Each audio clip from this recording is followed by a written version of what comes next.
તો જે પ્રમાણે આ સૌથી મોટા સમાચાર કે જે જામનગરની અંદર ગોપાલ ઇટાલિયા પર જે જૂતું ફેંકાયું છે તેને લઈને સૌથી મોટી અપડેટ અત્યારે સામે આવી રહી છે। કોંગ્રેસના કાર્યકરે સ્ટેજ નજીક આવીને જૂતાનો છૂટો ઘા કર્યો હોવાના સમાચાર।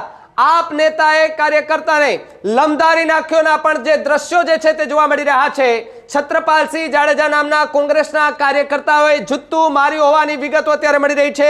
તો બીજી તરફ જામનગરના ટાઉન હોલમાં જોરદાર બબાલ અત્યારે જોવા મળી છે કે જ્યાં ગોપાલ ઇટાલિયા પર જૂતું ફેંકવામાં આવ્યું છે અને જૂતું ફેંકાયા બાદ ગુજરાતની રાજનીતિની અંદર અત્યારે એક ગરમાવો જોવા મળી રહ્યો છે। એક તરફ ઠંડીનો માહોલ છે ને એની વચ્ચે ગુજરાતનું રાજકારણ ગરમ જે છે તે જોવા મળી રહ્યું છે।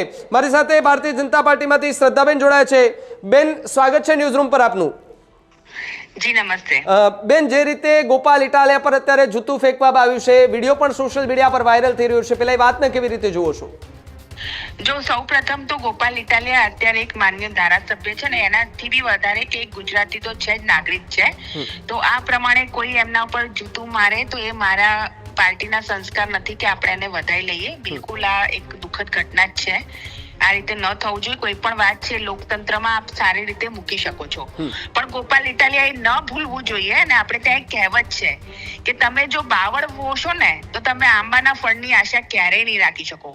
આ જૂતું ફેંકવા વાળું બાવળ ગોપાલ ઇટાલિયાએ તત્કાલીન ગૃહમંત્રી પ્રદીપસિંહ જાડેજા ચાલુ ગૃહમંત્રી હતા ત્યારે વિધાનસભાની અંદર જઈને ફેંક્યું હતું।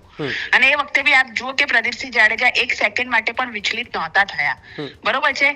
તો જે આ બાવળનું વૃક્ષ છે ને એ ગોપાલ ઇટાલિયાએ પોતે વાવ્યું છે। એના પછી તો તમને ખબર છે કે ગોપાલ ઇટાલિયાજીનું જે વાણી વિલાસ ને બધું છે, આમ હોવા છતાં બી હું એવું માનું છું કે આદર્શ લોકતંત્રમાં વિરોધ કરવાની એક પદ્ધતિ હોય છે, પણ આ રીતે જૂતું ન મારી શકાય। અને ત્યાં જે પણ પોલીસની કાર્યવાહી કરવાની થતી હશે, માન્ય ભૂપેન્દ્રભાઈ પટેલની સરકાર ચોક્કસ કરશે જ।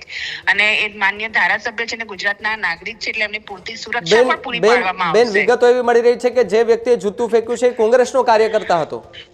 તો ડેફિનેટલી જે લોકો ઈશુદાન ગઢવીને એ લોકો જેમના આમ આદમી પાર્ટીના જેમના FSL ના પોઝિટિવ રિપોર્ટ આવ્યા હોય આલ્કોહોલના ને હેંગઓવરમાં રહીને જો એક પાર્ટીને કદડા પાર્ટી કે એમની જોડે પહેલા ગઠબંધન કરીને છોડે તો આ પ્રકારનો જે વાણી વિલાસ કરે છે, મેં તમને કીધું ને કે આ પ્રગતિશીલ ગુજરાત છે, આ વામપંથી ગુજરાત નથી। અને આ અત્યારે સાબિત થયું છે કે જિગ્નેશ મેવાણી અને ગોપાલ ઇટાલિયા આ બંને વામપંથી વિચારધારા વાળા વ્યક્તિત્વ છે।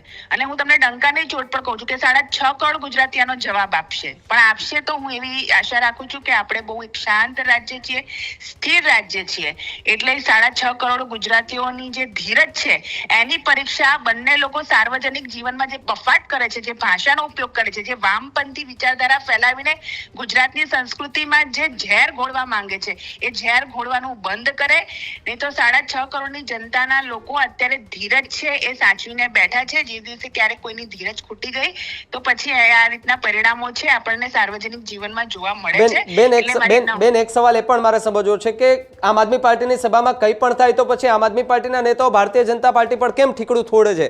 કારણ કે આજે પણ એ જ પ્રકારનું ઘટના બની તો આમ આદમી પાર્ટીના નેતાઓ કહી રહ્યા છે કે ભારતીય જનતા પાર્ટીના કેટલાક માણસો આવી ગયા। પાર્ટી છે ને એમ ભાઈ, એ આખા ભારતની અંદર છે ને વિશ્વમાં કોઈ એવી પહેલી પાર્ટી છે કે જેનો જન્મ જ અરાજકતાથી થયો છે। એના જે સુપ્રીમો છે ને અરવિંદ કેજરીવાલ, એમણે આખી જિંદગી અરાજકતા કરી છે। હું તમને ડંકાની ચોટ પર કહું છું, આખા ભારતની સંસ્કૃતિ અને સવિશેષ ગુજરાતની સંસ્કૃતિ ક્યારે આ પ્રકારની અરાજકતાને વામપંથીપણું નહીં ચલાવી લે। આપણા બધાના ઘરમાં સંસ્કારો ભરેલા છે, એટલે જે તમે અમારી સંસ્કૃતિમાં ઝેર ઘોળવાની કોશિશ કરશો ત્યારે સરકાર તો સંરક્ષણ પૂરું પાડતી હોય છે, પણ જ્યારે અમુક વસ્તુ લિમિટથી બહાર થઈ જતી હોય છે તો લોકતંત્ર પોતાનો પણ એક અવાજ ઉપાડે છે। આ રેડ એલાર્મ એ લોકો માટે છે। શા માટે આવો વાણી વિલાસ સાર્વજનિક જીવનમાં કરે છે કે લોકો અને સામાન્ય નાગરિક પોતાનો આપો ખોઈ બેસે? એટલે હું તમને બધાને આ વખતે તો અત્યારે અમે લોકો પાર્ટી તરફથી, સરકાર તરફથી નમ્ર વિનંતી કરીએ છીએ કે બધા ધીરજ જાળવો અને ધીરજથી આનો જવાબ આપો। આ ગાંધીનું ગુજરાત છે ને અહિંસાનો માર્ગ છે। બેન, એક વાત કે જૂતું ફેંકનાર પર આજે જૂતું ફેંકાયું છે અને આજે એ વ્યક્તિ જે સમયે આ ઘટના બની હતી 7 વર્ષ પહેલા ત્યારે એ વ્યક્તિનું અસ્તિત્વ નહોતું રાજકીયમાં, પણ આજે એક ધારાસભ્ય પદ ઉપર છે। તો હું એટલે જ તો મેં પહેલા જ દુઃખ વ્યક્ત કર્યું અને મેં કીધું બી સહી કે જ્યારે તમે બાવળ વોશો ત્યારે તમે આંબાના ફળની આશા કેમ રાખો છો? આ ગોપાલ ઇટાલિયાએ પોતે જે વાવડ જે ઝેર બોળ્યું છે એટલે વ્યક્તિગત રીતે બેન, ગોપાલ ઇટાલિયાને ઝાકરો સમજો છો?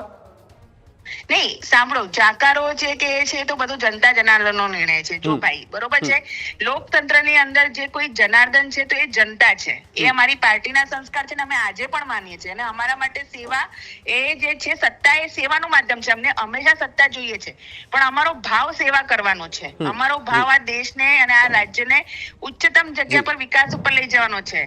પણ જે રીતે આ પ્રકારની અરાજકતા જે અત્યારે ગોપાલ ઇટાલિયાજી, જિગ્નેશ મેવાણાજી, તો બંનેને ભાઈ અને બંનેને માન્ય ધારાસભ્ય કહું છું ને, અત્યારે બી થયું છે એ ખોટું જ થયું છે એવું અમે કહી રહ્યા છીએ. અમે એને ગુજરાતનો દીકરો બી છે, નાગરિક તરીકે બી અને ધારાસભ્ય તરીકે આવું ન થવું જોઈએ.